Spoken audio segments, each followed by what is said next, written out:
Bismillahirrahmanirrahim. Assalamualaikum warahmatullahi wabarakatuh. Perkenalkan, saya Asos Sudiarjo MKom, dosen Prodi Teknik Informatika, Fakultas Teknik Universitas Perjuangan Tasikmalaya. Pada kesempatan hari ini, saya akan memaparkan tentang mata kuliah yang saya ampu. Salah satunya adalah algoritma struktur data, di mana mata kuliah algoritma dan struktur data ini adalah lanjutan dari mata kuliah algoritma dan pemrograman. Adapun capaian pembelajaran ataupun tujuan dari pembelajaran mata kuliah algoritma dan struktur data ini adalah secara singkat di sini mata kuliah ini mempelajari tentang algoritma dan struktur data dengan menggunakan bahasa pemrograman C++, Python. Nah, selanjutnya di sini cara membuat program secara terstruktur dengan menerapkan algoritma yang logis dan sistematis. Menjelaskan program-program sederhana dan cara mengkompil program yang telah dibuat. Adapun di sini tujuan pembelajarannya dari mata kuliah algoritma struktur data ini adalah yang pertama adalah mahasiswa mampu memahami dan menjelaskan tentang algoritma dan struktur data. Kemudian yang kedua, mahasiswa mampu memahami dan menjelaskan pengetahuan struktur data, tipe data, operasi data, serta objek data. Kemudian yang ketiga, mahasiswa mampu memahami dan menjelaskan pengertian array, mapping function, list, record, serta dictionary table. Selanjutnya di sini, mahasiswa mampu menjelaskan dan menerapkan konsep pointer. Mahasiswa mampu menjelaskan dan menerapkan konsep linked list. Mahasiswa mampu menjelaskan dan menerapkan konsep dari penggunaan stack, queue. Kemudian mahasiswa mampu menjelaskan konsep dari tree. Selanjutnya mahasiswa mampu menjelaskan dan menerapkan konsep dari gap, sorting, serta yang terakhir adalah mahasiswa mampu menjelaskan dan menerapkan konsep dan definisi searching. Mata kuliah algoritma struktur data ini pada kurikulum Prodi Teknik Informatika Unpar ini bobotnya adalah 3 SKS. Kemudian di sini mata kuliah algoritma struktur data ini ada kelas teori dan kelas praktikum. Sekian mengenai deskripsi mata kuliah. Pada video pembelajaran yang akan saya sajikan adalah mengenai struktur data, tipe data, dan operasi data pada pertemuan kedua, di mana sub CPMK yang diharapkan adalah mahasiswa mampu memahami dan menjelaskan mengenai pengetahuan struktur data, tipe data, dan operasi data. Di sini saya akan melaksanakan pretest terlebih dahulu dengan menggunakan media Google Form, di mana saya ingin mengetahui sejauh mana pemahaman mahasiswa mengenai materi yang akan disampaikan. Di sini adapun indikator capaian pembelajaran adalah mahasiswa mampu menyebutkan jenis-jenis tipe data, operasi data, dan objek data yang mampu ditangani oleh struktur data. Selanjutnya saya akan sajikan sekilas tentang video pembelajaran yang saya laksanakan di kelas. Terima kasih. Ya, bismillahirrahmanirrahim. Assalamualaikum warahmatullahi wabarakatuh. Waalaikumsalam warahmatullahi wabarakatuh. Ya, selamat pagi, salam sejahtera untuk kita semua. Kita ketemu lagi di pertemuan kedua untuk mata kuliah algoritma struktur data. Gimana kabarnya teman-teman ini di pertemuan kedua? Sudah sarapan? Sudah sarapan belum? Oke. Mengenai pertemuan pertama, kita di kontrak pembelajaran dan di struktur data ini, ada yang sudah baca-baca belum? Algoritma struktur data ini, ada yang masih ingat nggak apa? Boleh? Jordi? Masih lupa-lupa ingat? Oke. Coba yang sebelah sini, ada yang masih ingat nggak data itu apa? Di minggu kemarin tuh kita bahas algoritma struktur data itu berhubungan tentang pengelolaan data tuh. Nah, di sini kita akan bahas materi selanjutnya hari ini sesuai dengan RPS yang disampaikan waktu pertemuan pertama, yaitu kita akan bahas mengenai ini hari ini, tipe data, objek data, dan struktur data. Tapi sebelum kita bahas ini, mungkin saya ingin mereview dulu nih teman-teman dari pertemuan sebelumnya. Ada yang sudah membahas atau ada yang sudah baca buku tentang struktur data ya. Nah, kita pertama coba kerjakan kuis nih. Coba di scan dan dikerjakan, di scan yang handphone. Nah, di sini sesuai dengan kontrak kita kemarin teman-teman, ketika dipersilakan menggunakan handphone silakan, tapi ketika kita sedang pembahasan boleh disimpan dulu handphonenya. Silakan.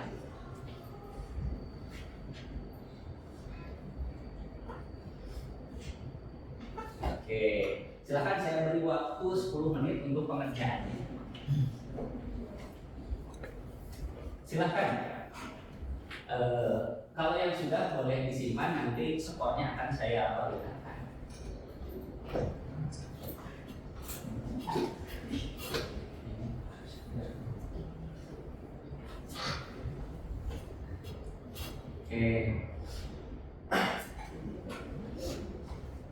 Oke, sudah 10 menit ya. Kita cek skornya dulu nih sebelum kita lanjut. Oke, sebelum kita lanjut, kita tulis ini jawabannya nih dari tadi sudah habis. Jawabannya di sini. Sebentar kita ambil ini. Oke, ini DD 20, Joshua 60 dan sebagainya. Cukup bagus, ada yang 72 dan sebagainya ya. Oke, jadi di antara teman-teman ada yang bahas nih untuk sebuah cara untuk ini pertanyaan pertama, ada yang basis data, ada yang basis data dan struktur data ini betul adalah Abdullah Jordi dan Lutfi itu betul. Nah, kemudian dari hasil kuis ini berarti mayoritas mungkin belum memahami mengenai apa itu data, apa itu struktur data. Oke, kita bahas nih. Yang pertama, tadi kita sudah lakukan pretest yaitu dengan kuis. Kemudian kita akan bahas mengenai tipe data, objek data, dan struktur data. Nah, tipe data di sini adalah apa nih? Jenis data yang mampu ditangani oleh suatu bahasa pemrograman pada komputer. Kalau tadi pertanyaannya Pak, data katanya, data itu betul, ada yang berbentuk huruf, ada yang berbentuk angka, suara, video. Tetapi kalau tipe data adalah jenis data yang mampu ditangani oleh bahasa pemrograman, yang mampu ditangani oleh bahasa pemrograman pada komputer. Nah, ketika teman-teman semester 1 misalnya pernah belajar algoritma bahasa pemrograman, di situ belajar tentang bahasa C++ ataupun bahasa Python. Nah, bahasa pemrograman tersebut mampu menangani tipe data apa saja? Ya? Coba Yosua apa? String boleh. String itu tipe data yang seperti apa? String tipe data. Oke, betul. Angka dan huruf siapa ini? Silvi. Oke, betul. Kata Silvi, string itu adalah tipe data yang mampu tipe data seperti angka, huruf ataupun karakter itu yang namanya string. Kemudian ada tipe data apa lagi? Integer. Integer itu adalah tipe data angka atau numerik. Nah, integer juga nanti ada apa namanya jangkauannya dari berapa sampai berapa. Kemudian di sini kita bisa lihat tipe bahasa pemrograman yang memiliki tipe data yang memungkinkan. Nah, di sini deklarasi terhadap variabel tipe data tersebut, misalnya tadi string bisa dideklarasikan dalam apa namanya C++, dalam Python. Kemudian yang selanjutnya di sini jenis objek data yang memungkinkan. Nah, objek data ini, kalau objek data apa Pak? Tipe data dan objek data. Misalnya gini, integer itu dari negatif 32.000 sekian-sekian sampai dengan 32.000 sekian-sekian jangkauan datanya. Jadi kalau kita membuat program akan menggunakan data yang nilainya 100.000, itu tidak mungkin tercakup oleh integer. Jadi harus menggunakan tipe data yang cakupannya lebih luas daripada integer. Nah, kita akan mengetahui nih tipe data apa yang cakupannya lebih luas dari integer. Nah, di sini objek data tadi. Nah, short integer katanya dari negatif 32 sekian-sekian, 32.000 sekian-sekian sampai 32.000 sekian-sekian. Sedangkan string adalah kumpulan karakter maksimal 255 huruf. Oke. Nah, kemudian kita akan bahas tadi kan perbedaan tipe data, objek data, struktur data. Jadi struktur data ini kesimpulannya adalah bagaimana cara menyimpan dan mengorganisasikan data-data pada memori komputer maupun file secara efektif sehingga dapat secara keseluruhan digunakan secara efisien termasuk operasi-operasi di dalamnya. Nah, jadi kalau misalnya nanti kita menggunakan tadi misalnya nilai data yang kita miliki itu 100.000 kan kita nggak mungkin menggunakan tipe data integer kan, berarti harus menggunakan long integer ataupun double yang jangkauannya lebih luas. Oke, sampai di sini ada pertanyaan enggak? Ya, silakan Faris. Kenapa string memiliki huruf maksimal 255 Pak? Apakah mungkin untuk yang lebih dari itu memiliki bahasa lain selain string? Oke, string itu maksudnya karakter maksimal 25 huruf itu adalah sesuai dengan karakter ASCII yang ada di keyboard, termasuk dengan karakter seperti koma, titik dan sebagainya, seperti itu. Kalau saya kirain hurufnya atau angkanya berarti seperti teks berbaris gitu. Iya, memang seperti itu. Memang seperti itu. Jadi string itu maksimal 255 huruf. Nah, kalau misalnya nanti jangkauannya, ini kan kalau di program yang saya ambil data ini dari program C++. Tapi kalau teman-teman menggunakan di PHP ataupun di Python itu kita bisa coba amati jangkauannya sampai seperti itu. Oke, ada lagi. Kita lanjut ya. Oke, kemudian di dalam struktur data di sini kita berhubungan dua aktivitas. Yang pertama adalah mendeskripsikan kumpulan objek data yang sah sesuai dengan tipe data. Kemudian yang kedua adalah menunjukkan mekanisme kerja operasi-operasinya. Jadi gini, kalau yang pertama kita deskripsikan adalah tipe data yang sah itu misalnya karakter, angka dan sebagainya itu kan bisa kita nyatakan string. Kalau misalnya nilai numerik itu misalnya 1, 2 atau 100, 10 gitu, itu adalah integer. Nah, kalau integer di sini kita bisa menggunakan plus, minus, kali, bagi. Tapi kalau untuk string itu tidak bisa dilakukan operasi seperti pembagian, perkalian dan sebagainya. Tapi kalau operasi manipulasi string memang ada, tapi tidak bisa dijumlahkan ataupun operasinya secara numerik seperti itu. Kalau misalnya tipe datanya string, tapi datanya adalah 10, nah itu kita tidak bisa lakukan operasi perkalian, pembagian ataupun sebagainya. Seperti itu.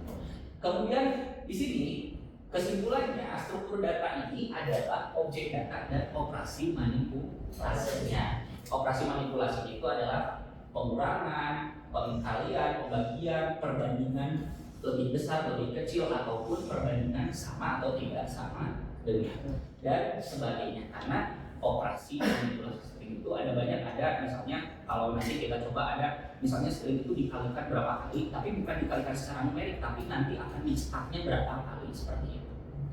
Nah, itu teman-teman untuk kesimpulan dari kesimpulan dari struktur data ini adalah objek data ditambah dengan operasi manipulasi data. Objek data itu tadi apa? Objek data itu adalah data yang mampu ditangani oleh tipe data. Jadi kalau misalnya nilainya 10.000, oh itu masih bisa ditangani oleh objek tipe datanya integer. Tapi kalau lebih dari 32.000 misalnya 40.000 dan sebagainya, itu tidak bisa ditangani oleh integer. Oke, itu saja mungkin yang bisa saya sampaikan pada pertemuan hari ini. Nanti jangan lupa untuk tugasnya, teman-teman bisa cek di sini di Classroom. Kita kan menggunakan Classroom, di sini ada tugas, nanti silahkan dicek di sini ya. Nanti ada tugas yang harus teman-teman kerjakan sesuai apa yang tercantum di Classroom. Oke, sebelum kita akhiri ini ada yang ingin disampaikan, Mangga? Ada yang ingin disampaikan? Silakan. Tidak ada. Ya, silakan Jody. Ini kan kita pakai si plus dan Bitcoin ya. Itu kalau secara apa namanya perbandingan itu perbedaannya jelas antara C++ dan Python itu di mana Pak perbedaannya? Dan mana yang lebih enak untuk digunakan? Lebih enak ada. Oke, kalau dikatakan perbedaan jelas berbeda karena Python dan C++ itu adalah dua bahasa pemrograman yang berbeda. Dalam artian begini, C++ itu kan bahasa pemrograman C ya. Teman-teman biasanya dalam memulainya juga harus misalnya setting dulu. Nah, C++ itu adalah bersifatnya compiler, sedangkan Python itu bersifatnya interpreter, itu kan langsung dijalankan gitu kan per barisnya. Nah, sedangkan kalau ditanya mana yang lebih enak, itu tergantung kebutuhan. Biasanya kalau teman-teman nanti belajarnya untuk IoT, misalnya robotik, itu C++ akan banyak logikanya untuk seperti nanti misalnya pemrograman di Arduino dan sebagainya. Begitupun dengan Python. Tapi kalau Python itu kan ada yang desktop, ada yang web based, ada yang server, itu seperti Django dan sebagainya, itu tergantung kebutuhan. Nah, artinya kalau Python itu lebih kompleks, itu aja sih kalau pendapat saya. Nah, mengenai nanti teman-teman mau belajarnya apa nih ke depannya? Pak, saya mau fokusnya di C++, maka mau fokusnya di Python. Mungkin kalau pendapat saya mungkin Python lebih banyak potensialnya untuk sekarang. Oke, terima kasih Jordi, silakan. Ada lagi? Tidak ada? Cukup? Oke, kalau tidak ada, tadi sudah saya akses ya di Simakta, di sistem informasi kita. Kemudian jangan lupa untuk minggu depan dibaca dulu materinya. Sampai jumpa lagi di pekan depan. Assalamualaikum warahmatullahi wabarakatuh. Waalaikumsalam.